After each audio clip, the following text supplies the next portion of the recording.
This first passage I'm reading is right at the beginning of the book. How many of you guys have read 1Q84? Oh, shoot. Okay, spoiler alert again. It's weird. It was my first Murakami book. I've never read any Murakami. This is my first one. I was like, whoa. So what happens is basically can you guys hear me? Sorry. Basically, the main character, Aomami, is in a cab, and she's trying to get to this meeting, a really important meeting, because she has to kill somebody. You know, that's really important. And she's really stuck in traffic, so she's trying to figure out how the hell to get out of this traffic, and the cab driver has some advice for her. And he tells her to like climb over this whole thing and go down the stairway and catch the train because it's faster. But you know, she ends up going into a whole new world where apparently there are two moons. So this is right at the beginning, and this is the part that essentially takes her into that other world. Oh, and Janacek is playing on the radio. So the piece opens up with, the book opens up with Janacek Sinfonietta, and we don't have a full orchestra here, unfortunately, but we have a really awesome piece by Janacek that I think really captures the whole essence of this book.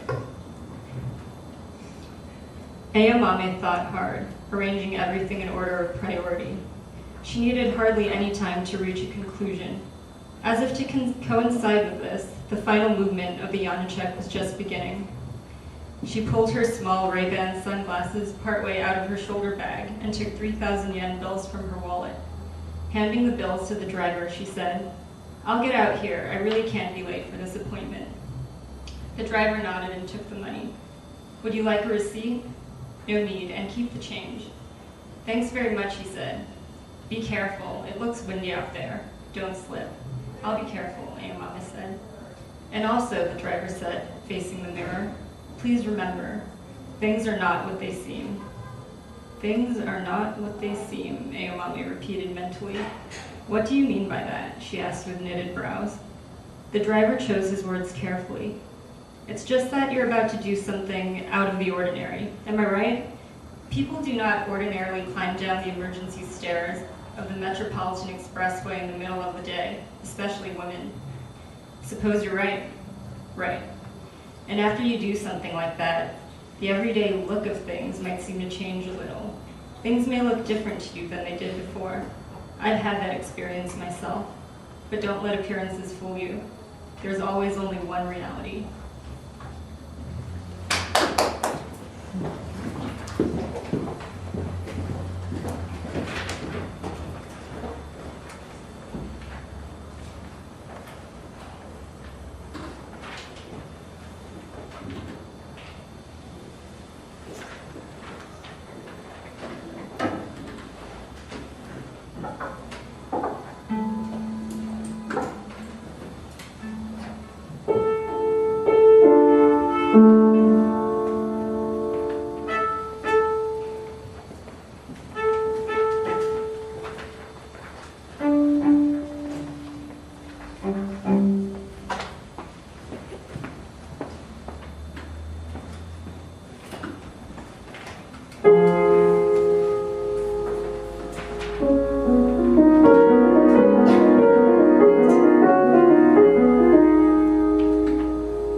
this is a part where this character named Fuka Eri and this other character named Tango meet at a cafe because he's going to ghostwrite her new novel.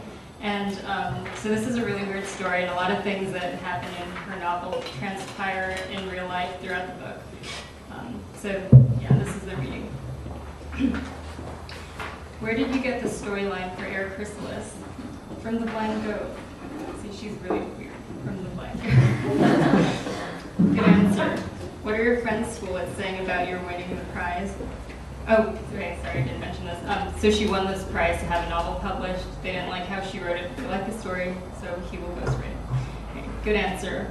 What are your friends at school saying about your writing the prize? I don't go to school. Why don't you go to school? No answer. Do you plan to keep writing fiction? Silence again. Tango drank the last of his coffee and returned the cup to the saucer. From the speakers recessed in the cafe's ceiling, a string performance of soundtrack music from The Sound of Music played at a low volume.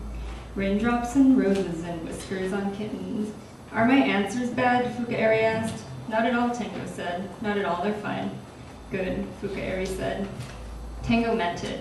Even though she could not speak more than a sentence at a time and some punctuation marks were missing, her answers were, in a sense, perfect. The best thing was her instant response to every question.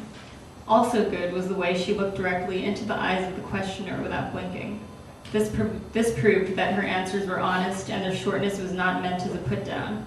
Another bonus was that no one was likely to be able to grasp her precise meaning. That was the main thing that Tango was hoping for, that she should give an impression of sincerity even as she mystified her listeners. Your favorite novel is The Tale of the Heike. Tango was astounded. To think that a 13th century samurai war chronicle should be her favorite novel? What a great answer. What do you like about The Tale of the Heike? Everything. How about another favorite? Tales of Times Now Past. But that's even older. Don't you read any new literature? Fuka Eri gave it a moment of thought before saying, Sancho the Bailiff. Wonderful. Ogai Mori must have written that one around 1915. This was what she thought of as new literature. Do you have any hobbies? Listening to music. What kind of music? I like Bach. Anything in particular? BWV 846 to 893. Tango mulled that one over. The Well-Tempered Clavier, books 1 and 2. Yes. Why did you answer with the BWV numbers? They're easier to remember. The Well-Tempered Clavier was truly heavenly music for mathematicians. It was composed of prelude and fugue pairs in major and minor keys using all 12 tones of the scale, 24 pieces per book, 48 pieces in all, comprising a perfect cycle.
Now this is a part where Aomame meets up with her. She has this mentor who's just referred to as the Dowager throughout the entire novel, and they plot how to kill men together, bad men, so it's okay. And there's another character named Tamaru who is the Dowager's assistant, and they've all sort of formed some friendship. But anyway, so she's now going to visit the Dowager. Okay. And at this point of the novel, Aomame has noticed that there are 2 moons in the sky, very weird, not normal, and she asked Tamaru previously to take a look at the sky to see if he's noticed anything. Tamaru met her at the front door as always. "I saw the moon last night," he said immediately. "Oh really?" Aomame said. "Thanks to you, I started wondering about it. I hadn't stopped and looked at the moon in quite a while. It's nice, very calming." "Were you with a lover?" "Exactly," Tamaru said, tapping the side of his nose. "Is something up with the moon?" "Not at all," Aomame said, then added cautiously. "It's just that, I don't know, I've been concerned about the moon lately." "For no reason at all?" "Nothing in particular," Aomame said. Tamaru nodded in silence. He seemed to be drawing his own conclusions. This man did not trust things that lacked reasons. Instead of pursuing the matter, however, he led Aomame to the sunroom. The Dowager was there, dressed in a jersey top and bottom for exercise, seated in her reading chair and listening to John Dowland's instrumental piece, Lacrymae, while reading a book. This was one of her favorite pieces of music. Aomame had heard it many times and knew the melody. "Sorry for the short notice," the Dowager said. "This time slot just happened to open up yesterday." "You don't have to apologize to me," Aomame said. Tamaru carried in a tray holding a pot of herbal tea and proceeded to fill the cups, listening to Dowland and looking at the blaze of salvia blossoms in the garden. Whenever she came here, Aomame felt she was in another world.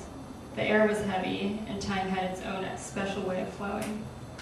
The Dowager said, "Often when I listen to this music, I'm struck by mysterious emotions with regard to time."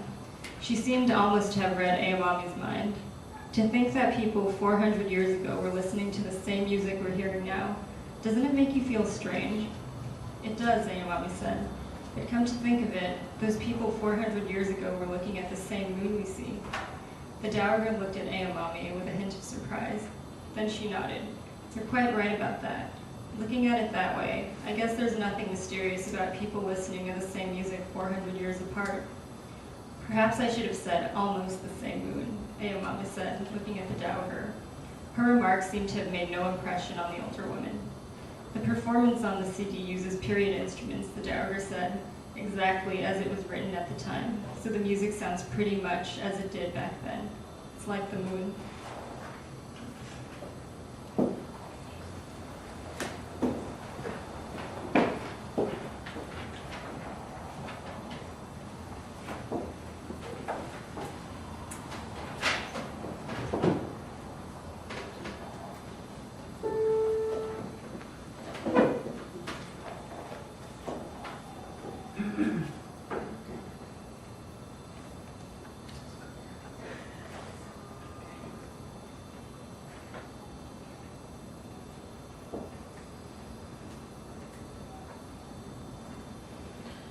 Oh